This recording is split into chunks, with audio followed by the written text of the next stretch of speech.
Consent standards, expectations, and the dating pool.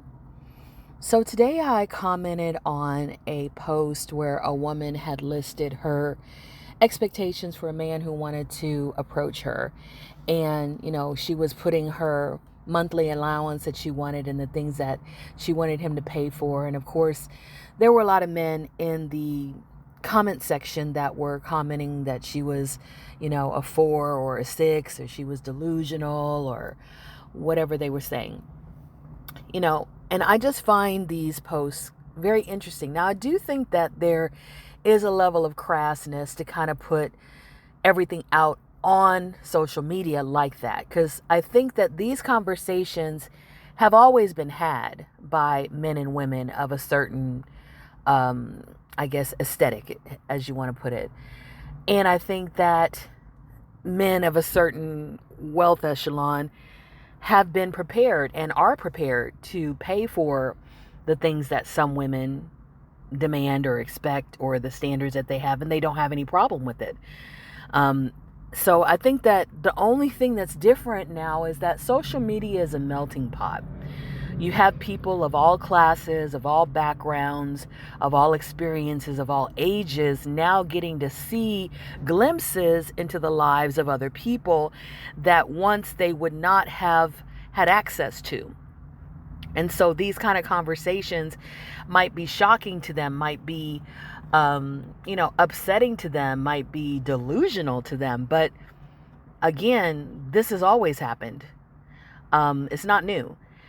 And I also think that there's an aspect, because along with these posts, you'll see posts from men that are making fun of provider men. And they'll say things like, you pay all the bills, but she still talks back. You pay all the bills and you don't have access to her body whenever you want. You pay all the bills and you don't have a home cooked meal hot and ready for you when you walk through the door. You are foolish. And what they don't understand is that for some men, paying all the bills is that man's standard. That man isn't necessarily doing it as a down payment on behavior that he wants from the woman. That's the way he was raised. That's what he feels manhood is. That may be what he saw his father, his grandfather, his great-grandfather, his uncles, his cousins, every man that he's ever known do. And so to him, to do anything less, regardless of whether she's cooking, cleaning, or granting him access, for him to do anything less than that is to be less than a man. Because manhood is defined often by the man that is living that. Masculinity and manhood are very subjective. And some men think manhood means one thing, and some men think manhood means something totally different. And so that's one thing that these men are not understanding, that some men define their manhood as being a provider. And they look at these other men as children, as irresponsible, as lazy, as a person who is not successful enough to be able to do this and doesn't take pride, a person who doesn't take pride in being able to say that he does this and show that he can do this.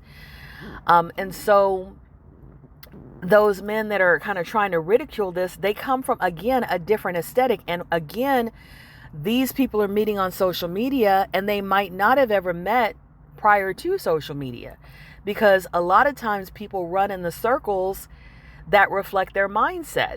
Provider men normally run with provider men.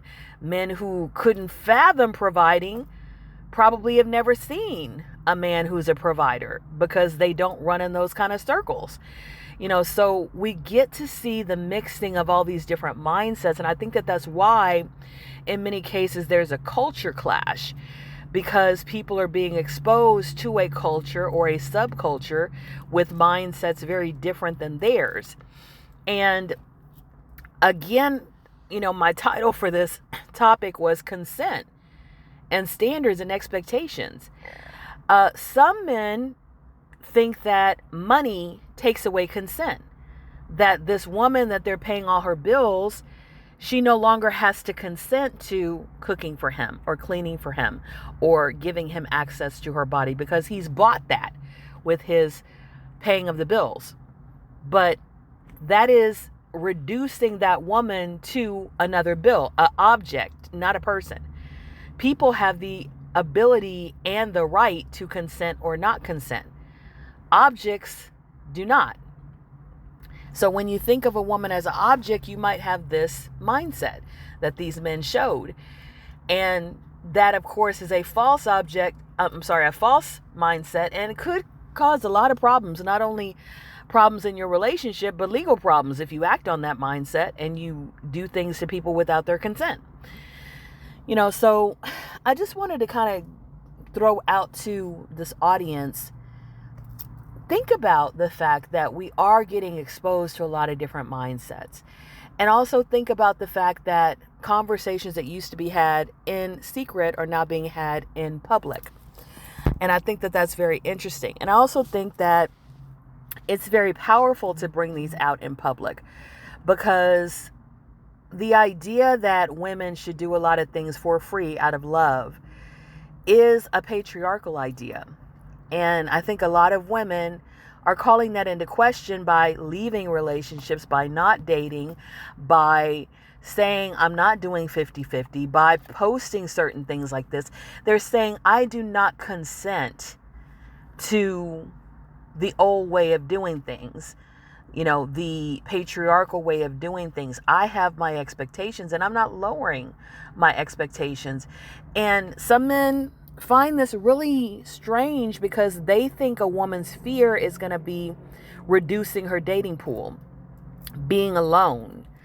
But for a lot of women, their fear is not reducing their dating pool. They want their dating pool to be only of the men who want to meet their expectations and their standards. They don't want to even have to interact with men who want to say, oh my gosh, you're delusional. Oh my gosh, you want too much. Oh my gosh, you need to lower your standards. Oh my gosh, you're going to die alone with cats.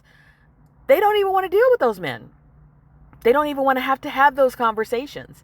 What do you bring to the table? They don't want to have those conversations. So for many women, the idea that I am weeding out all of that unnecessary dialogue, and all that's going to be left is the men who have no problem with me having standards, having expectations, having a certain lifestyle and aesthetic that I want to maintain. That's a surprising thought for some men, and that these women don't have any problem with their life as it is, and the fact that maybe their standards might leave them single. To be honest, some of these women would rather be single, much rather be single than settle. And that's a whole new idea for some men who, they can't think about that because they would rather settle than be single. So you have two different mindsets, so just some food for thought. I'd love to hear your thoughts on this topic. Please check out my podcast, Zennurgy, Zennurgy. And please check out my books on Amazon. This is Zennase, Zenase. I have 5 books on Amazon, 2 poetry prose memoirs that are about my personal healing journey, a children's book, a guided journal, and an undated planner.